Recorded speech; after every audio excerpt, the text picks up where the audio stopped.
Bruce Martin, SI.com. Ward, you've driven all different kinds of styles and rules and regulations around here. What do you think of the latest aspect of what they're doing in Cup for this particular race? Do you like it? Do you think it's a little bit too much or what? Bruce, I think that they need to do something to put it back in the drivers' and the crew's hands to get the vehicles to handle. You know, you got really nice new pavement here.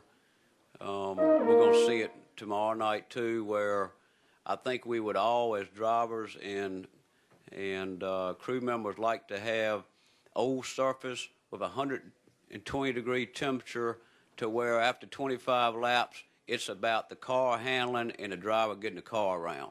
I mean, right now we're seeing, you know, some issue with handling, but not as much as we've had prior at Daytona, and that's keeping them bunched up. And then the tandem drafting, you know, obviously I haven't been racing, but just from watching, everybody's gotten used to being able to push. Well, normally from where I come from, if you pushed or you hit with steering angle, that means you spun somebody. So that's what we saw some of the best in the business getting created and being a part of Saturday night. So, you know, it is what it is. I think what they did of dropping, taking down force off the rear of the car was a good step. And like to take about 6 inches off the rear of that truck spoiler, too. Okay, go to Jeff. Jeff Owen, Scene Daily. Ward, can you just talk about your Daytona 500 victory here and how special that was to you at that point in your career? And looking back on it now, what does it mean to you? Well, you know, I knew it was a big day. I actually had to take an extra lap to get my composure together and get in there and see my team and my family. Jeb was obviously with me. And whatever I go, whatever I do now, I'm introduced in 2 ways.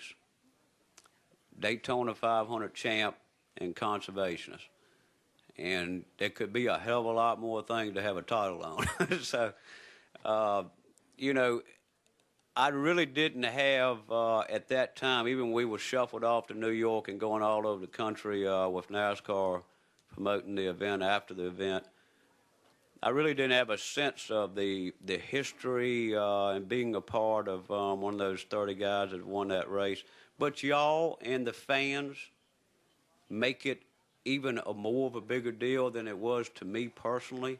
So I think people that followed the sport of NASCAR make it a really big deal, and that probably makes it more special for me. So to me, it was another race, and it was a successful event for me and my team and my sponsor. But the media and the race fans, again, make it to where they constantly remind me of it. Okay, we'll go to Marty. Marty Smith, ESPN. Ward, you were in the garage and on the racetrack for so long, and when you are, you see the sport a certain way. When you step away from it for a while, I'll make the presumption that you might see it differently. How do you see NASCAR now as opposed to how you saw it when you were out there on a weekly basis? Marty, that's a good question. You know, I just see that I'll say something real quick to backtrack. In 01, Goodyear changed the sidewalls of the tires. In 01 is when it was increasingly difficult for me from the seat of my britches to tell one guy, a crew chief, who was a shot guy and the resources that me and him made the car go fast, to fix the car. So when the spoiler was up in the air because of the rear spring, it was an air push. Did not know an air push other than a spring would fix it. The spring wouldn't fix the air push. So now technology has found the sport in a big way, which means the depth of the resources you need to be successful is much more than when I was successful. I mean, we were a single car team in the 500 when we won the race. I'm not saying you can't do it now, but we had no ties to any big team. The 21 did it last year, but obviously they had big ties to Roush. I don't know if that's quite as easy to do. So the grassroots part, where you could take a late model guy and go run with your late model crew and go run a Charlotte race in the Busch Grand National and now the Nationwide and be competitive, them days are gone.